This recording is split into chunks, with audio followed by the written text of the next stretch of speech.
ทักทายสวัสดีพ่อแม่พี่น้องยินดีต้อนรับเข้าสู่2สาวหน่อยเด้อตอนนี้ห้ายังอยู่โบสถ์นะโบสถ์เนาะสาวหน่อยมาแต่แก่บาปเนาะพี่น้องนี่ทุกคนเขาจะมาตั้งบอนขายของขายอยู่ของกินเด้อนะพี่น้องเพราะว่ามืออื่นเป็นมือเสกว่าศักดิ์สิทธิ์บ้านสาวหน่อยเนาะเป็นมือเสกว่าซาอยู่หีดศาสนาสาวหน่อยก็คือศาสนาคริสต์เนาะทุกคนก็คือก็มีการเฮ็ดข้าวบขับปุ้นคล้ายๆปุ้นบ้านเนาะแต่ว่าสิเฮ็ดแบบเสกว่าซาให้คนตายนะไปล้างภาษาออกพรรษาคล้ายๆสินะพี่น้องแต่ว่าแต่ละงานเขาเจ้าสิเฮ็ดข้าวปุ้นเฮ็ดของกินไปวัดเนาะพี่น้องก็คล้ายแบบศาสนาพุทธแล้วก็เฮ็ดพระเขาไปวัดจังซี่นะสักหน่อยก็สิเฮ็ดข้าวบขับปุ้นน้อยนึงก็สิส่วนมากินน้อยนึงเนาะนี่อยู่กับใครนี่อันนี้ก็คือสาวปูหน้าปูใจเด้อทุกคนเพราะว่าพระลงมาบัวบ้านนี่เนาะคุณมาลงมาต่อวัดก็คือมันก็สิลงมาเลยนะคะติดตามคุณมาต่อวัด2 เดือนลงมาเทื่อนึงเนาะตอนนี้สาวหน่อยสีพากันไปออกไปข้างนอกเนาะเขาไปในเมืองอะไรไปหากินตำส้มแล้วก็สิไปหาซื้อของมาแกงหน่อไม้กินอยู่เมืองเนาะแล้วก็สิส่วนบอสุสาวตีบอาริต้าเนาะพี่น้องไปกินตำส้มน้ำกันเนาะวันคืนนี้เขาเจ้าไปวันเกิดหรือว่าไปเบิร์ธเดย์บาวอากอยนะพี่น้องสาวหน่อยบ่ได้ไปเด้อสาวหน่อยเจ็บแขวแน่พี่น้องเป็นแขวแม่เพราะว่าแล้วก็เจ็บหัวเพราะว่าบ่ได้พักผ่อนแล้วก็ปวดหน้าพี่น้องแต่ว่าสาวหน่อยไปฟีดนั่นแหละพี่น้องก็เลยว่ามื้อแรกสิไปหยอดนางใหม่มาทุกคนเดี๋ยวเฮาสิเข้าไปในเมืองก่อนแซนหาบอสุกอาริต้าก่อนพี่น้องแล้วก็เซาหน้าอีกแล้วตอนนี้เขามาหอนหานตำแล้วพี่น้องอันนี้เป็นเวนตาสาวน้อยสั่งไห้พี่บ้านสั่งไห้เนาะแต่ว่าพี่บ้านเพิ่นบอกเอาเงินนำพี่น้องนี่เอาตำอันนี้ก่อนก็ได้เอาเพชรพอดีสมวันหนัวเด้อตำปูมากุ้งสด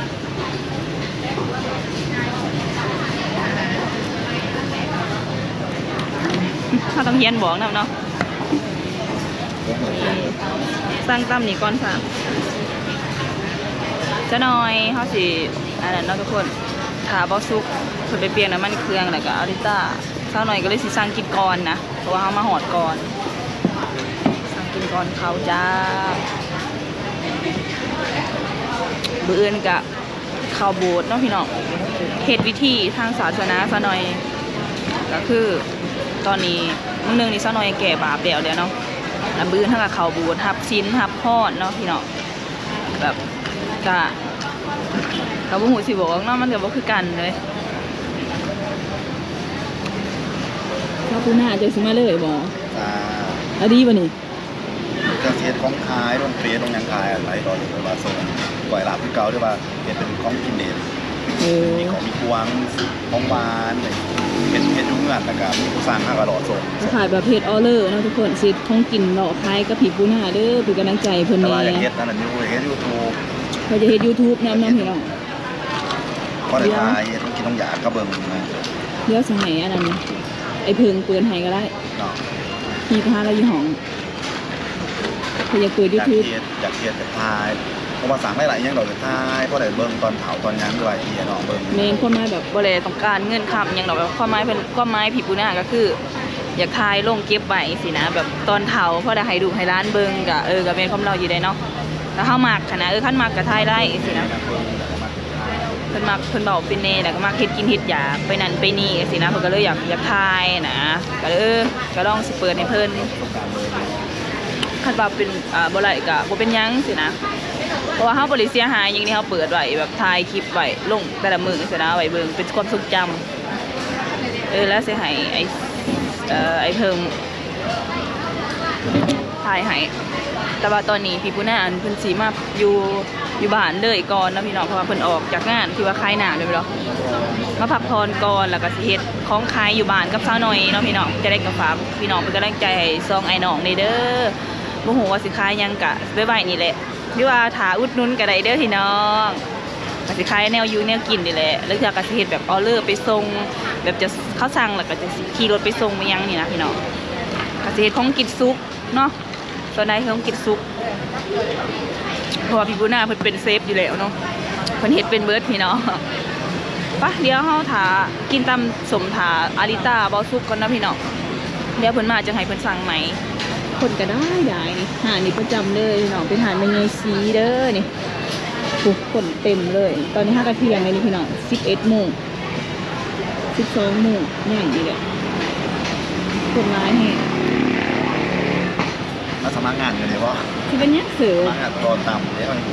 ต่ำ กูหน้าคือกับตำเก่งเลยในเมื่อกี้เขาตำนี่บอก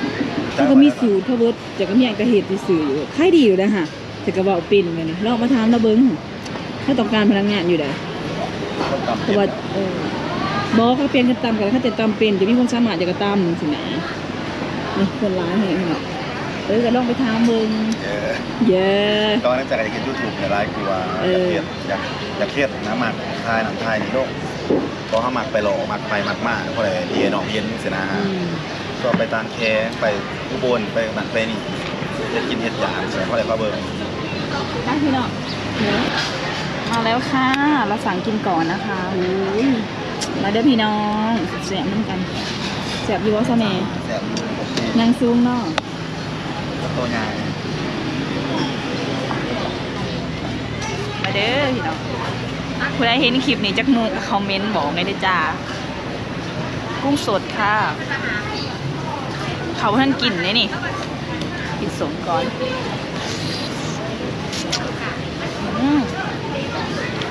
แบบนะต้องกินหาดิตากับบาซุกค่ะพี่น้องเราคนยังเปลี่ยนมันเปลี่ยน รู้ว่าสุดของมันนี่นะ มันของว่ามันเกิดอะไรเผิงเนี่ย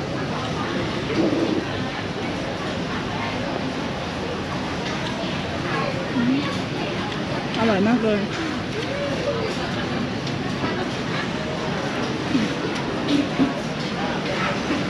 มาจ้า ก็รู้ว่าเห็นสิ่งนะเนาะนี่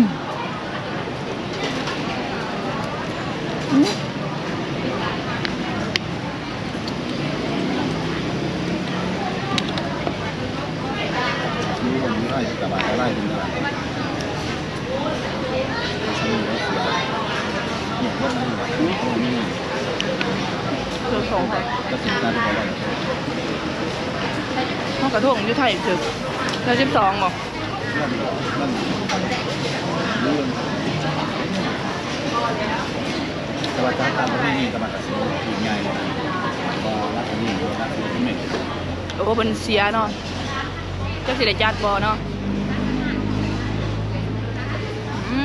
ราคาอย่างดีเลยเขาราคามากคนละคนโอนนี่เปลี่ยนคนละคน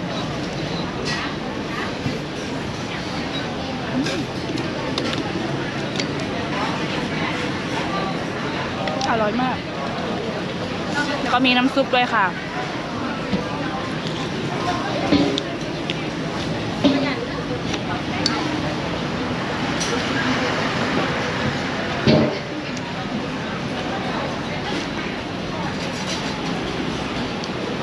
สปีดท้ายสุดอะไรเขาไม่ถูกเรา เดี๋ยวแต่150,000 200,000 ไม่นั่งลบนะ มียำมะฮอยนางรมน้ำเดี๋ยวอันเอากินแล้วกะสีผ้ากันออกไปตลาดเนาะพี่น้องจะหน่อยสิไปซื้อแนวแกงหน่อไม้มาเห็ดกินมื้อแรกสุ่มกันนะแกงกินเด่นเนาะแกงโซดหอนๆนะ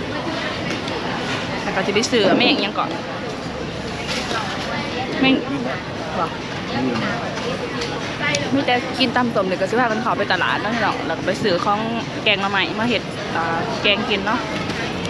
เดี๋ยวซะหน่อยขออนุญาตกินก็เด้อมากินน้ำกันเด้อพี่น้องแซ่บๆกับซะหน่อยจ้ะซะหน่อยหมักแบบรสชาติเผ็ดสุ่มหวานนัวเผ็ดพอดีทุกคนตามถามมาแต่นี่ป้าเผ็ดอีหยังอันนี้นี่กินข้าวป้าได้อี หิว สาน มาก กิน แต่มาคืนสิได้ ป้าไปวันเกิดแล้วเอาถือมาแนว เรื่องของร้านผมเต้ เป็นตำรวจเนาะเสียดายซะหน่อยบ่ได้ไปเนาะเจ็บแขวเจ็บแขวแม่ เกลียดเหรอ เขียดอีกแล้วซะนี่ไม่ได้สิเขียด ก็ว่าการทางเหนือไม่ได้มันจะไปโฮมเบียร์หมูก็โฮมเบียร์ จะไปไหมหยอดนางข่อยบ่สำบายนี่นะข่อยนอนเลิกได้สวง มาเสื้อ จะบ่สำบาย มันแบบปวดตัวปวดต้นเป็นแบบห้าอายุร้ายขึ้นแล้วมันก็แบบขี้ขาแหน่หั่นแหละ มันรู้ใจผิวบ่ เออบอ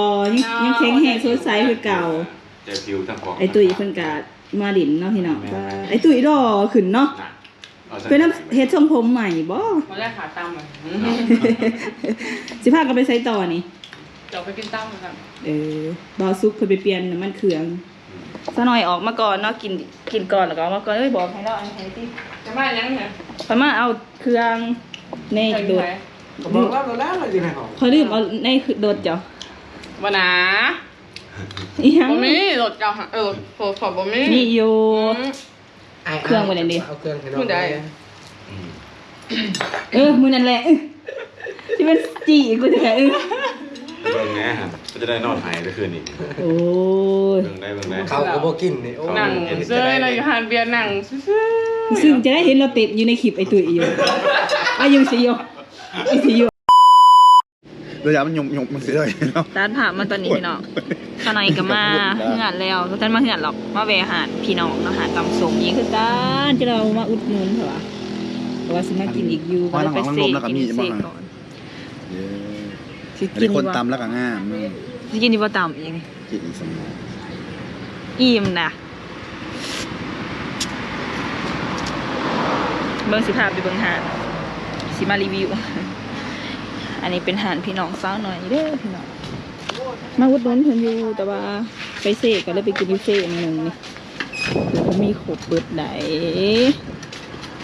ซาปุยปลาปิงเอ็นก็มีนะฮะนายโยแล้วบ่นี่ปิงเอ็นกระแสมเนาะเอาปิงเอ็นบ่กระแสมเราอยู่ไหน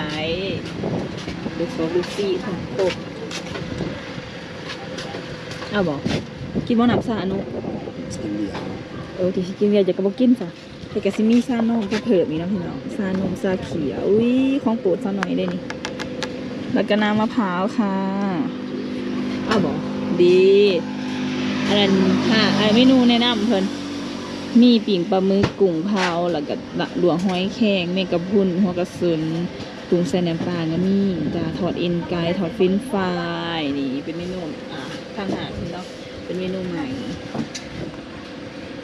นี่แหละพี่น้องมื้อนี้เพิ่นบ่ค่อยมีคนปานใดมื้อนี้เพราะว่า